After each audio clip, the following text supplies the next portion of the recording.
far as I'm concerned, money does not replace the mystic for me. We're back now with our interview of Fleetwood Mac. The conversation that you're hearing tonight was taped at Stevie's home after a sold-out concert in Los Angeles. When we arrived at her house at about 1:30 in the morning, there were already a number of her friends waiting to say hello and to celebrate the end of a 5-night stand in L.A. So, purely for the sake of good journalism, we left the entourage of friends and well-wishers to party in the living room. And Stevie and I retired to a quieter, more intimate part of the house. I always do my interviews in my bedroom. So I am very happy. So Good. Please continue and don't feel intimidated. And if they make you feel intimidated, I will simply throw her out the window. Excellent. Well, we'll get that on tape. I think that would be good. As Gabrielle. opposed to TV, we could hear Gabrielle going out the window. Huh? Tell everybody we'll be down there in 5 minutes. Everybody. I'm not going to the hotel. Okay. Thank you, man. All of us. Can we just lock her in the bathroom? What about that? Gabrielle, Yes. really go catch a fever. Okay, try again. Okay, we'll try again. We'll wait for the door to close. My houses are always like this. Yeah? Do you like to live with a lot of people? I guess I must, because it always seems that way. I moved away to get away from it, but not that these people all live here, it's just that they're all so close. And I love them, and I want them to be here, so it's not like I feel, thank you, that they're not here, that I, only when we're doing something like this, and you wish that people wouldn't come in and out. If it gets bad, we can move to the back room. It's wonderful for me to be able to share this with them. And these aren't hangers-on people. These aren't Fleetwood Mac groupies at all. These are very dear friends, all of them. Do you have a problem separating the two anymore? Nope. No? Because I don't have people that aren't really close here. There's nobody here in this house right now that isn't very close. I don't have very much privacy. I need more privacy than I have. That's obviously you're choosing, right? But I do choose it, I suppose. And I do love hearing them all bustling around in the kitchen. Yeah. It's like it's 150 years ago. It's all the women in the kitchen making pumpkin pie and decorating the tree, and everybody saying, we're going to Stevie's. I may never marry. I may always be Mother Goose. Sometimes I think that is what is destined for me.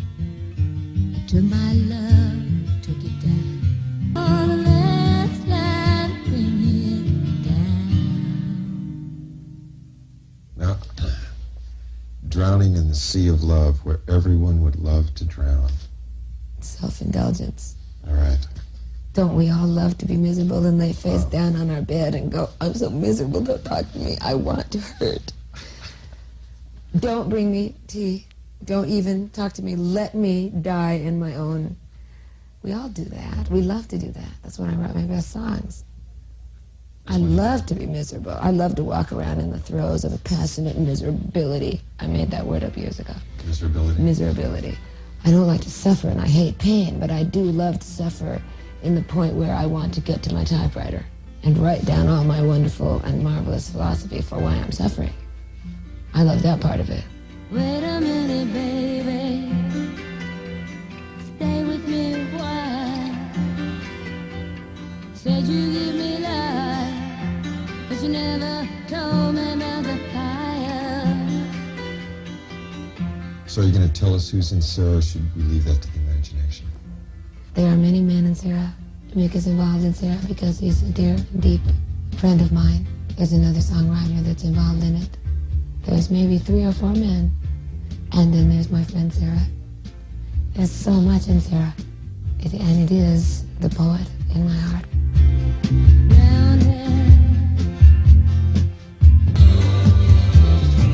If I ever have a little girl, I will name her Sarah.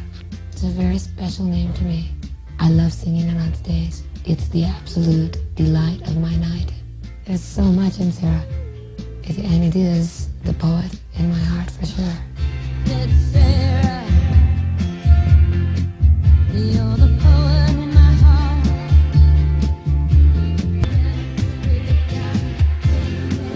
Stevie Nicks and our interview of Fleetwood Mac will return right after this.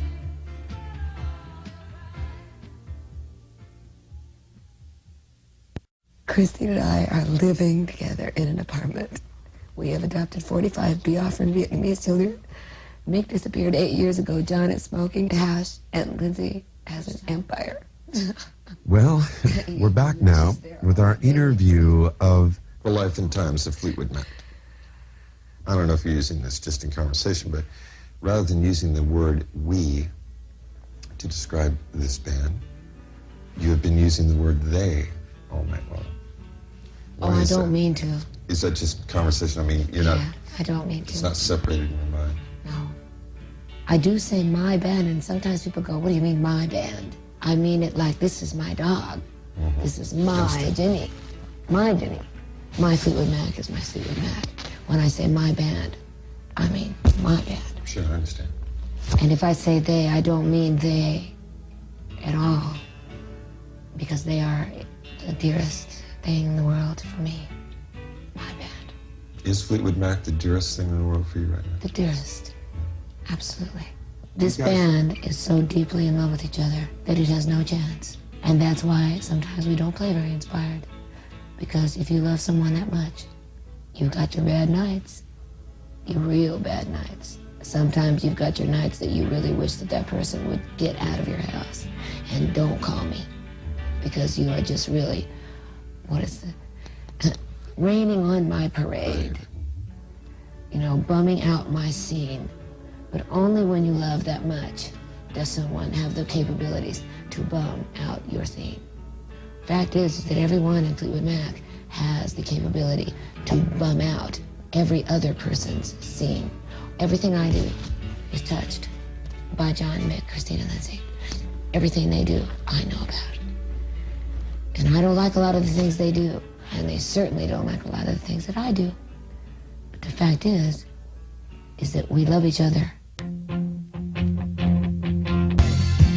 The fact is this band is maybe born out of many, many lives ago. Because this band is, no one will let go. No one leaves this band. As bad as it gets, and it's gotten bad. It's gotten so bad that I could never have imagined that it would last. But at the final analysis, everyone in this band turns around and says, you leave. I'm not leaving. This is my band.